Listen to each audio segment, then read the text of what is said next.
Let's talk episode 3 of The Ones Who Live. By years gone by. I caught on. I had so much fun watching this episode. I cackled loud and obnoxious so many times. Michonne being pissed at Rick and him knowing he messed up, stressed and squirming is a thing of beauty. It is comedic gold. My favorite scene of Michonne's pissedness is when they're on the mission with Thorne and Thorne is giving her speech and she goes, "Are we going to allow the mission to fail?" And Rick goes, "No, ma'am," along with everyone else. And Michonne is looking like, what the fuck? My favorite scene is their fight in the alley, but I'll get to that because I want to talk about something that came up a lot in this episode, the theme of this episode, which is choice. So Jadis tells Rick at the very beginning that Michonne made the choice to come here. It was her choice to come to the CRM compound. And what is your choice, Rick? And it's such a fake conversation. Like, hinging this around choice is so fake. There is no choice here. If you want to be simple about it, Michonne made the choice to go looking for Rick. She made the choice to go back with him to the CRM. Rick made the choice to not run away. Like, very simple, yeah, choice. But then when you add these people's personalities into it, history, there is no choice. Michonne had no choice but to go looking for Rick once she realized that there was a chance that he might be alive. There's no choice, only willpower, love, and ultimatums. Jadis is giving Rick an ultimatum, which he is bowing to because he is scared out of his mind because he's beaten down by the CRM. He is in survival mode, and in this case, it's not survival of himself, but survival of Michonne and his family. Rick made the choice, not really a choice, to try to escape over and over and over again, and in the end, he didn't choose to give up. He gave up. Like, literally, he was going to take his life. A part of him died, like I said in the last review, and, he said that he can't see Michonne anymore. He can't see their lives together anymore. All he was a sack of flesh ready to, like, save the world and remake the world. And that mindset obviously hasn't gone away just because Michonne is here. He's operating from a slightly different place, a place of love, but he's still kind of a shell, I think. Which is why Michonne says that she's looking for him now. But Rick did not organically choose to stop trying to escape. That's why it was so easy for him to go back to, like, promising Michonne, like, we're gonna get out of here. I promise you, we're gonna get out of here. But then here comes Jadis with the scare tactic, very effective scare tactic. And he's like, all right, so it's a no-brainer. I'm gonna stay. She's gotta go. May I say, while we're on this topic, that there were two unrealistic things in this episode. Rick believing that Michonne took that boat and left is not realistic to Rick. It didn't feel real. Like, him, tricking her to leave. Okay, yeah, that was the only card he had to play. But him immediately running to Jadis, not even waiting to see if Michonne takes the bait. What reason does Rick have, seriously, to believe that Michonne would just leave just because he said so?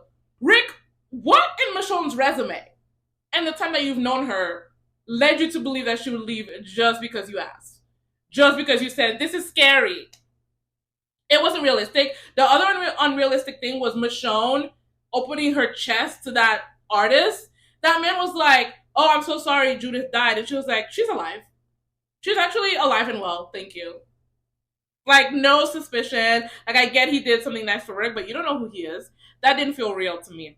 But Michonne does not have a choice in terms of leaving Rick behind in the damn CRM. And that's why during that fight, which was so well done in the alleyway or whatever, when she takes off the helmet and slams it on the ground and is just burning a hole through his eyeballs, I like the choice that the writers made and producers and all that to have Rick do pretty much all of the talking.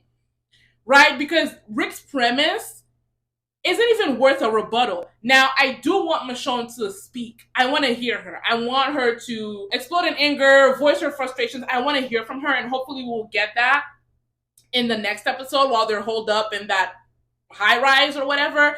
But in this scene in particular, her silence worked Because what can she possibly say to Rick saying, like, I said if you love me, you would leave?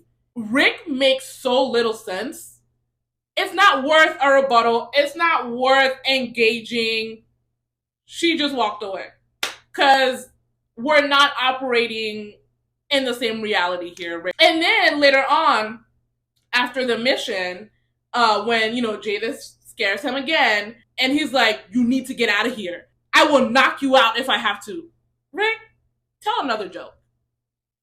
Nobody believes you. And not in the sense of like, oh, Michonne would defend herself, she would kick his ass. Not even that. Rick putting hands on Michonne for any reason, please. And in terms of like, there is no choice, Michonne, I don't remember what season it was, but when Rick said to Michonne, you can lose me, she physically recoiled. There is no reality in which she's gonna row her boat gently back to Alexandria and leave Rick at the CRM. She is in a battle for Rick's mind, which is so interesting and is being written so well in this series. I want to hit on, in terms of Rick and Michonne, the other job that the show has, right? Because it's a love story. It's a post-apocalyptic love story. I enjoyed the detail in this episode of, Michonne smiles. I like that they continued it in this episode. Last episode, it was, Rick grabbed her arm and she was smiling. Okay, cute. He was right there. But her smiling when she read the letter, like, there's nothing romantic in that letter, right? They're plotting to leave. But it's who wrote the letter. And it's towards the beginning when she's waiting for the walkers to come closer so that she can start killing them before the escape plan.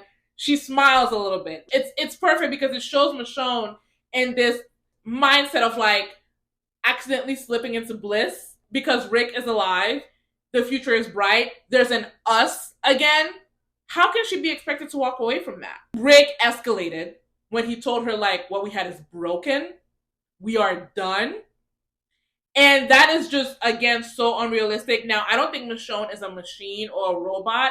If Rick keeps this up, it could end up breaking her resolve. But for the moment, he escalated, she escalated, and ejected both of them out of that chopper. Back to Michonne fighting for Rick's mind. I have to give the show kudos, and not just this spinoff, but The Walking Dead as a series, with how they write Rick's character. As hard as it is for me as a Rick fan to see his morale broken, those moments with the governor or Negan, or now with the CRM, to see Rick be beaten by his environment or beaten by the bigger fish, those are great moments for character development, great moments to remind us that Rick is an incredible man. He is a hero, but he's not a superhero. He's not infallible. He does not have a mind of steel. He is a deeply traumatized man. I'm enjoying seeing him operate from a place of trauma, trying to be strong, trying to do the best he can, put himself in the most, what he sees, strategic position possible to ensure the future and safety of his family.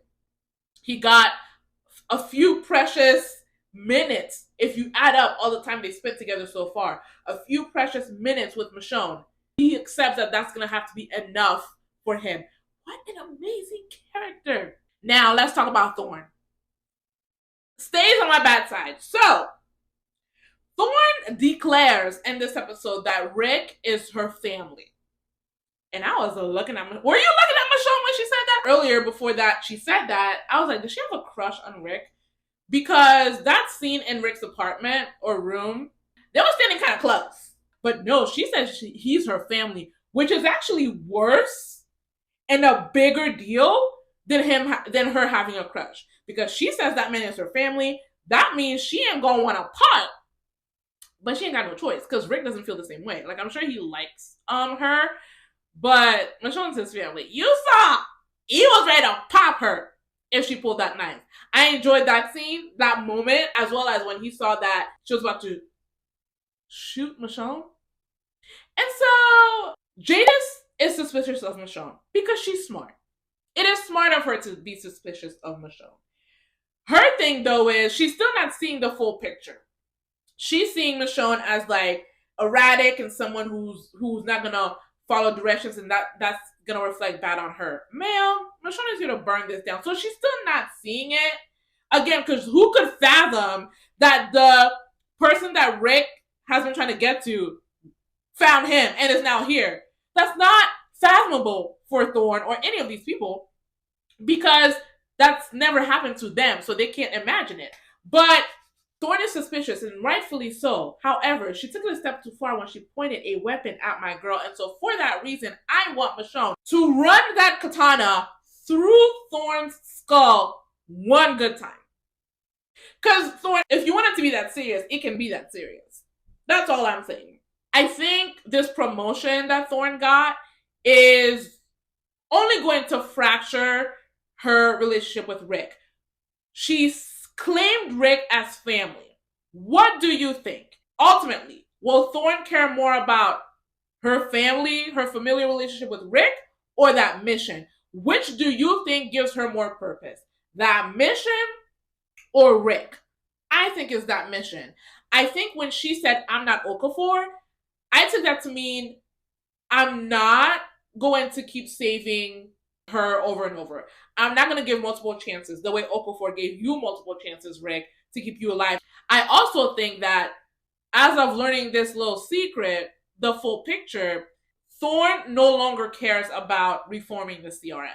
I think she is all in on whatever vision they have, because she said in episode 1 that she believes in the CRM. Okafor was one man, he did a lot for her, and I love that they talked about him for so long in this episode and so often, but he's gone, and she needs an anchor.